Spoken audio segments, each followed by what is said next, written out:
जो वोट देने का अधिकार है वो संविधान में उल्लेखित सबसे महत्वपूर्ण अधिकार है जो एक आम नागरिक के पास होता है।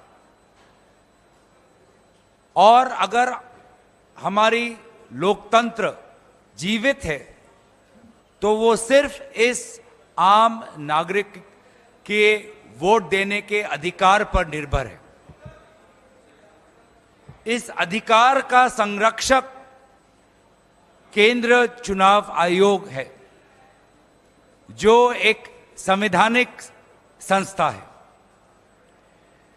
लेकिन हम देख रहे हैं कि जिस प्रकार से कई महत्वपूर्ण सवाल भारत के विभिन्न राजनीतिक दल केंद्रीय निर्वाचन आयोग से पूछ रहे हैं,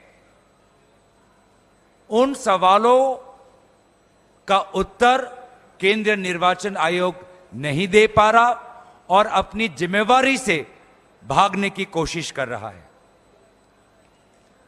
हाल में ही सुप्रीम कोर्ट का एक राय आया बिहार के एसआईआर के संदर्भ में।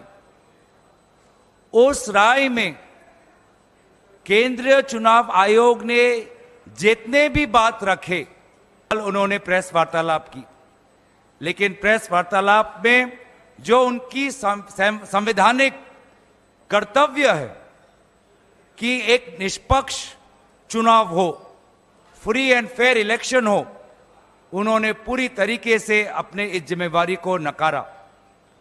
और इसीलिए साफ साफ जाहिर होता है कि अब चुनाव आयोग ऐसे अफसरों अफसरों के कमान में हैं जो निष्पक्ष नहीं, साफ साफ एक पक्ष लेते हैं।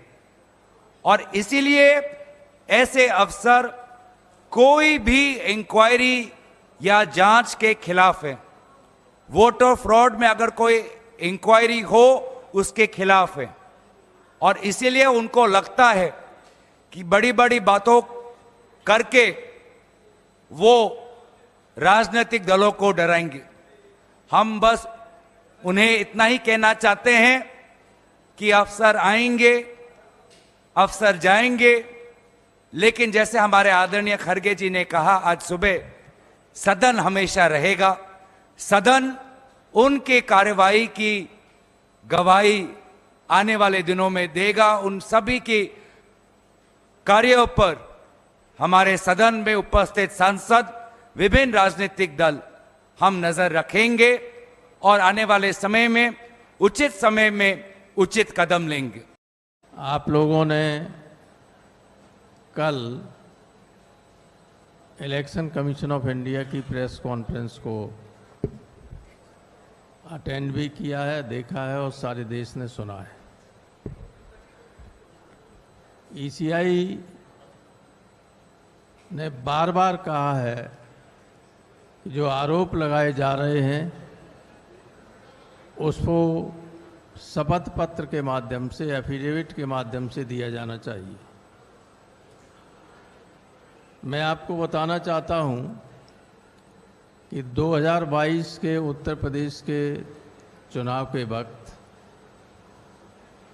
जब अखिलेश यादव ने ये कहा कि समाजवादी पार्टी के समर्थकों के बड़े पैमाने पर वोट काटे गए हैं, तो इलेक्शन कमीशन ने एक नोटिस दिया कि आप इसको बताइए। तो 18,000 मतदाताओं के एफिडेविट दिए गए इलेक्शन कमीशन को, जिसकी सारी रसीदें भी थीं। और आपको आश्चर्य होगा कि एक भी उस एफिडेविट पर आज तक कोई कार्रवाई नहीं की। जो इलेक्शन कमीशन रोजाना राहुल गांधी जी से एफिडेविट मांग रहा है, उस इलेक्शन कमीशन को हम 2022 में 18,000 गलत तरीके से काटे गए वोटों के एफिडेविट दे चुके हैं। इस तरह के एफिडेविट हैं, उसकी सब रसीदें हैं और कोई कार्रवाई नहीं हुई। दूसरे जब उपचुनाव हुआ 2024 में उत्तर प्रदेश में, तो जो विधानसभा थी कुंदर की या अन्य, उसमें इन्होंने बीएलओज को चेंज कर दिया। कुंदर की में जो बनी हुई पहले की लिस्ट थी, उसमें से सारे यादव और मुसलमानों को 100% हटाकर दूसरे लोगों को रखा गया। दोनों सूचियां इलेक्शन कमीशन को दी गई शिकायत के तौर पर कि देखिए ये इलेक्शन कमीशन, ये थे बीएलओज, और इलेक्शन कमीशन ने जाति के आधार पर सारे मुस्लिम और यादवों को हटाकर दूसरे लोगों को किया है। उस पर कोई जांच और कोई कार्रवाई नहीं की गई। इसी तरीके से जब मैनपुरी में उपचुनाव हो रहा था, तब हमने लिख के दिया कि सिर्फ एक बिरादरी के ही सारे एसडीएम्स, सारे सीओज और सारे एसएचओज मैनपुरी में पोस्ट किए गए थे, एक ही बिरादरी की, मुख्यमंत्री की बिरादरी की। आप जानते हैं कि जब चुनाव होता है तो चुनाव वाले दिन एसडीएम और सीओ गाड़ी लेके चलते हैं, पुलिस और पीएसी उसके साथ होती है। जिस बूथ पे चाहें उस बूथ पे लोगों को दौड़ा के हटा दें और वोट न पड़ने दें, ये काम उनका होता है। बजाय इसके कि ये देखें कि वोट सही तरीके से पड़ रहे, कोई अव्यवस्था तो नहीं हो रही है, और वो भी उनका अधिकार नहीं होता है। वोट को चेक करने का अधिकार केवल प्रिसाइडिंग ऑफिसर, पोलिंग ऑफिसर्स को होता है। लेकिन ये सब आपाधापी करने के लिए इस तरह की व्यवस्थाएं की गई, जिसकी लिखित शिकायत हुई और किसी के खिलाफ कोई कार्रवाई नहीं की गई। तो इलेक्शन कमीशन का ये कहना कि बिना तथ्यों के शिकायत की जाती है, कोई एफिडेविट नहीं दिए जा रहे हैं, वो गलत है पूरी तरीके से। इससे सब लोगों को अपनी अपनी बात, दिल्ली में बहुत बड़ा घपला हुआ, संजय सिंह जी बताएंगे आपको। और हमारे यहाँ तो अभी से फिर वोट काटने की प्रक्रिया शुरू हो गई उत्तर प्रदेश में। अभी से पूरे उत्तर प्रदेश में ट्रांसफर की लिस्ट आप देखिएगा। अगर ठीक जगह पर कुछ हमारे जो ये समझते हैं कि ये समाजवादी पार्टी के समर्थक लोग हो सकते हैं, अधिकारी, उन सब को साइड लाइन करके दूसरे तरह के अधिकारियों को पोस्ट किया जा रहा है। और यही चुनाव के वक्त रहेंगे आगे चल के 27 में। तो ये सारी गड़बड़ियाँ कैलकुलेटेड वे में होती हैं और इलेक्शन कमीशन पूरी तरह से नज़रअंदाज करता है हमारी शिकायतों को।